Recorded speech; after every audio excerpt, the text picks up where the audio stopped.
بسم اللہ الرحمن الرحیم والصلاۃ والسلام علیک یا رسول اللہ صلی اللہ علیہ وسلم۔ کچھ دنوں کے بعد رمضان المبارک کا متبرک مہینہ آنے والا ہے۔ انشاءاللہ رمضان المبارک کے متبرک مہینے میں روزے کے ضروری مسائل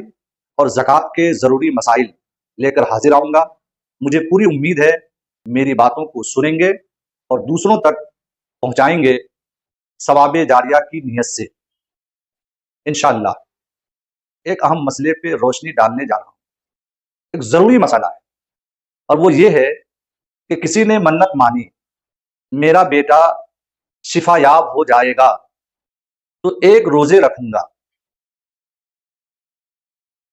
اور اتفاق سے روزے رکھنے کی منت مان لی، لیکن وہ شخص جس نے منت مانی تھی بیمار ہو گیا، اور بیماری ایسی ہو گئی کہ روزے نہیں رکھ سکتا، تو ایسے شخص کے اوپر فدیہ دینا ضروری ہے یا نہیں؟ فدیہ صرف شیخ فانی کے لیے، یعنی ایسا بوڑھا شخص کہ بڑھاپے کی وجہ سے اتنا کمزور ہو گیا ہو کہ آئندہ وہ روزہ نہیں رکھ سکتا، نہ ایک ساتھ اور نہ ہی الگ الگ، نہ گرمی کے موسم میں اور نہ جاڑے کے موسم میں۔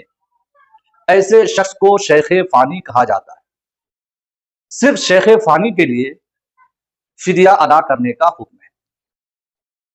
ہر شخص کے لیے فدیہ ادا کرنے کا حکم نہیں ہے کہ جوان آدمی ہو، روزہ نہیں رکھا اور فدیہ ادا کرے، منت مان لی اور بیمار ہو گیا اور وہ شیخ فانی بھی نہیں ہے تو فدیہ ادا نہیں کر سکتا ہے، بلکہ جس نے منت مانی اور وہ جوان ہے لیکن عذر شرعی کی بنیاد پر بیماری کی وجہ سے روزہ نہیں رکھ سکتا، تو شریعت یہ بتاتی ہے کہ وہ شخص انتظار کرے بیماری جانے کا۔ جب بیماری چلی جائے، صحت یاب ہو جائے، تو صحت یاب ہونے کے بعد منت کا روزے رکھنا اور اس کو ادا کرنا واجب و ضروری ہے۔ بالفرض وہ بیمار اس قدر ہوا کہ اس کو اتنا موقع نہیں ملا جس میں وہ روزہ رکھ سکے، یہاں تک کہ دنیا سے گزر گیا، تو ایسے شخص پر فدیے کی وصیت کرنا ضروری نہیں ہے، اس پر فدیہ ادا کرنا ضروری نہیں ہے، اور وہ اس لیے کہ وہ شیخ فانی نہیں ہے اور نہ ہی اس کو اتنا موقع ملا جس میں وہ روزہ رکھ سکے، تو فدیے کی وصیت کرنا اس کے اوپر واجب نہیں ہے۔ ہاں اگر وہ شخص بیمار تھا، کچھ دنوں کے بعد صحت یاب ہو گیا، صحت یابی کے بعد روزہ رکھ سکتا تھا لیکن اس نے روزہ نہیں رکھا، پھر بیمار ہو گیا، بستر پر چلا گیا اور ہمیشہ کے لیے بیمار ہو گیا، روزہ نہیں رکھ سکتا، تو ایسے شخص پر فدیہ ادا کرنا واجب ہے۔ وہ اس لیے کہ اس کے پاس اتنا وقت ملا شفا پانے کے بعد جس میں وہ روزہ رکھ سکتا تھا، تو جان بوجھ کے روزہ نہیں رکھا، یا کاہلی اور سستی کی بنیاد پر روزہ نہیں رکھا اس وقت میں، یہاں تک کہ وہ بیمار ہو گیا، تو اس کے اوپر فدیہ دینا واجب ہے اور فدیے کی وصیت کرنا بھی واجب و ضروری ہے۔ گفتگو کا حاصل یہ ہے کہ کسی نے منت مان لی یا کوئی معذور شخص غیر شیخ فانی، جیسے حاملہ ہو، دودھ پلانے والی عورت ہو، یا کوئی اور شخص جو بیماری کی حالت میں روزہ نہیں رکھ سکتا، تو اس کے لیے بھی یہی احکام ہے۔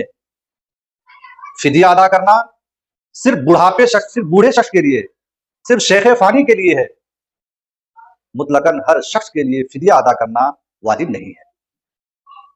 بلکہ صحت یاب ہو تو اس کے اوپر روزہ رکھنا واجب و ضروری ہے۔ صحت یاب ہونے کے بعد موقع مل جائے روزے رکھنے کا تو اس وقت اس کے اوپر روزہ رکھنا ضروری ہے، اور اتنا موقع نہیں ملا روزے رکھنے کا، یہاں تک کہ دنیا سے گزر گیا، تو اس کے اوپر فدیہ کی وصیت کرنا بھی واجب نہیں ہے۔ ہاں اگر ورثاء نے ان کی طرف سے فدیہ ادا کرے تو یہ اچھا عمل ہے۔ انشاءاللہ رمضان المبارک کے متبرک مہینے میں روزے کے ضروری مسائل اور زکوٰۃ کے ضروری مسائل لے کر حاضر آؤں گا۔ مجھے پوری امید ہے کہ آپ قارئین میری باتوں کو سنیں گے اور دوسروں تک پہنچائیں گے، خود بھی معلومات میں اضافہ کریں گے اور دوسروں کی بھی معلومات میں اضافہ کریں گے۔